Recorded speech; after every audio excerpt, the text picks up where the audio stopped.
Қазақстан Республикасының еңбек және халықты әлеуметтік қорғау министрлігі 2024 жылдың бірінші жарты жылдығында мемлекеттің халық алдындағы барлық әлеуметтік міндеттемелердің уақытылы орындалуын қамтамасыз етті.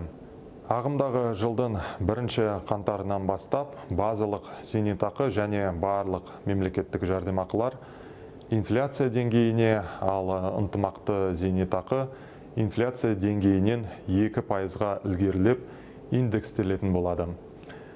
Қазақстан жастарын болашақта зейнетақының тиісті деңгейімен қамтамасыз ету үшін жұмыс берушілердің міндетті зейнетақы жарналарын кезең-кезеңімен енгізу басталды.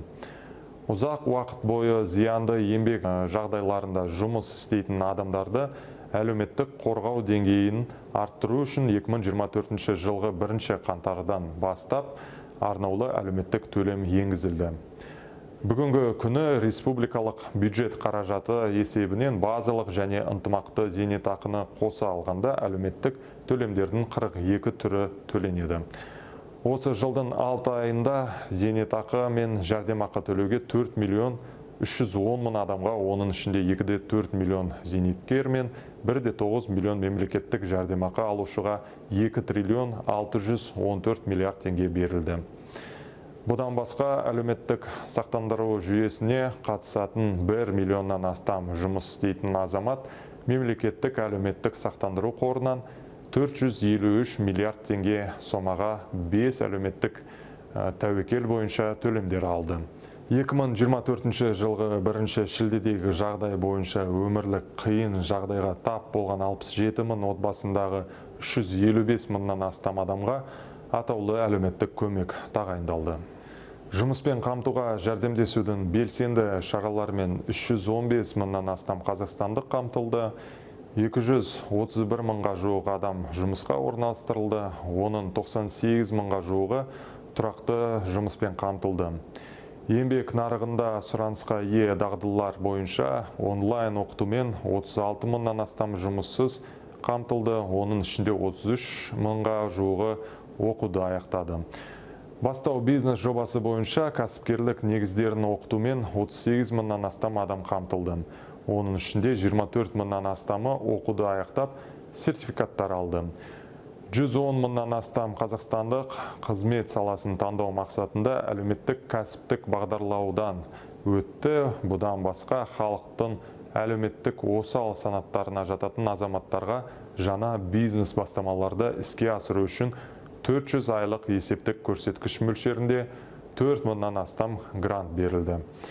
Министрлік еңбек нарығын дамытудың 2029 жылға дейінгі тұжырымдамасын іске асыру бойынша белсенді жұмыс жүргізуде. Өңірлер мен салалардағы сапалы жұмыс орындарын мониторингтеу жүйесі әзірленді. Республика бойынша сапалы жұмыс орындарының саны 2,3 миллионға жетті, оның ішінде 200 мыңға жуығы жаңадан құрылды. Жыл басынан бері мемлекеттік еңбек инспекторлары 28,7 мыңнан астам қызметкердің құқықтарын қорғады. Атап айтқанда 9,5 мың қызметкерге 2 миллиард теңгеден астам сомаға жалақы бойынша берешек төленді. Жүргізілген тексерулердің қорытындысы бойынша 19 мың қызметкердің еңбек құқықтары қорғалды. Платформалық жұмыспен қамтуды реттейтін заңнамаға түзетулер қабылданды. Бұл 500 мыңға жуық қазақстандықты әлеуметтік кепілдіктермен қамтамасыз етуге мүмкіндік береді. Осы салада жұмыс істейтін азаматтар табыстарының тек 4%-ын төлей отырып, зейнетақымен, медициналық сақтандырумен және әлеуметтік төлемдермен қамтамасыз етіледі. Мемлекет басшысы мемлекеттік еңбек инспекциясын жергілікті атқарушы органдардан еңбек және халықты әлеуметтік қорғау министрлігінің қарамағына беруді көздейтін заңға қол қойды. Осыған байланысты министрлік жанынан аумақтық бөлімшелері бар мемлекеттік еңбек инспекциясы комитеті құрылады. Өңірлердегі инспекторлар саны ұлғаяды. Бұл еңбек заңнамасының сақталуын бақылауды күшейтуге, қызметкерлердің құқықтары мен мүдделерін қорғауды, ел кәсіпорындарындағы қауіпсіз еңбек жағдайларын қамтамасыз етуге, сондай-ақ еңбек даулары мен жанжалдардың туындау тәуекелдерін азайтуға ықпал ететін болады. 2030 жылға дейінгі қауіпсіз еңбек тұжырымдамасы белсенді іске асырылуда. Кәсіпорындардың цифрлық картасы құрылды. Ол нақты уақыт режимінде еңбек жағдайларына мониторинг жүргізуге мүмкіндік береді.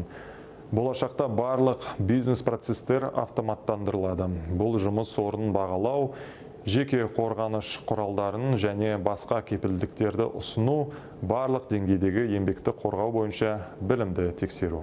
Көші-қон саясаты тұжырымдамасын іске асыру шеңберінде 2027 жылға дейін басқа елдерге жұмыс істеуге ниет білдірген қазақстандықтар үшін оқу орталықтарын ашу бойынша жұмыс жүргізілуде. Министрлік әртүрлі мемлекеттер мен шетелдегі азаматтарымыздың еңбек құқықтарын қорғау бойынша бірқатар екі жақты келісімдерді пысықтады. 2024 жылғы 1 шілдедегі жағдай бойынша 8,8 мыңға жуық этникалық қазақ тарихи отанына оралып, қандас мәртебесін алды.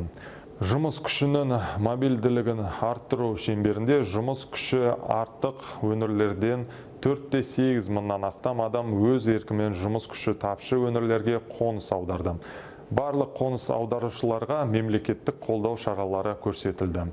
Сонымен қатар адам саудасына қарсы іс-қимыл туралы жаңа заң қабылданды. Оның шеңберінде министрлікке адам саудасының құрбандарын әлеуметтік қорғауды қамтамасыз ету және тиісті нормативтік құқықтық акті бекіту жөніндегі функциялар бекітілген. Мүгедектігі бар адамдардың өмір сүру сапасын арттыру бойынша ауқымды жұмыс жүргізілді. Әлеуметтік қызметтер порталы арқылы жыл басынан бері мүгедектігі бар адамдар 514 мыңнан астам қызмет, оның ішінде 448 мыңға жуық техникалық оңалту құралдарын алды.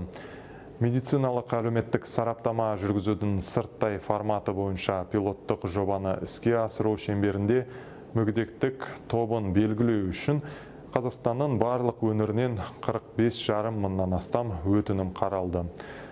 Халықтың әлеуметтік осал санаттарының құқықтары бойынша омбудсменнің құзыреті заңнамалық түрде бекітілді. Арнаулы әлеуметтік қызметтер көрсететін субъектілерді лицензиялауды көздейтін заңнамаға түзетулер қабылданды. Осы процесті реттейтін нормативтік құқықтық актілер, сондай-ақ әлеуметтік қызметкерлер үшін кәсіптік стандарттар әзірленді. Бұл көрсетілетін қызметтердің сапасын жақсартуға және оларды ұсынатын субъектілердің қызметіне бақылауды күшейтуге мүмкіндік береді. Мүгедектігі бар адамдарды әлеуметтік қорғау, арнаулы әлеуметтік қызметтер көрсету және әлеуметтік қамсыздандыру саласында бақылауды қамтамасыз ету үшін мемлекеттік әлеуметтік қорғау инспекторлары 1700-ден астам тексеру жүргізді. Жергілікті атқарушы органдар Қазақстанның барлық өңірлерінде мүгедектігі бар адамдар үшін әлеуметтік маңызы бар объектілер мен инфрақұрылымды бейімдеу бойынша ауқымды жұмыс жүргізуде.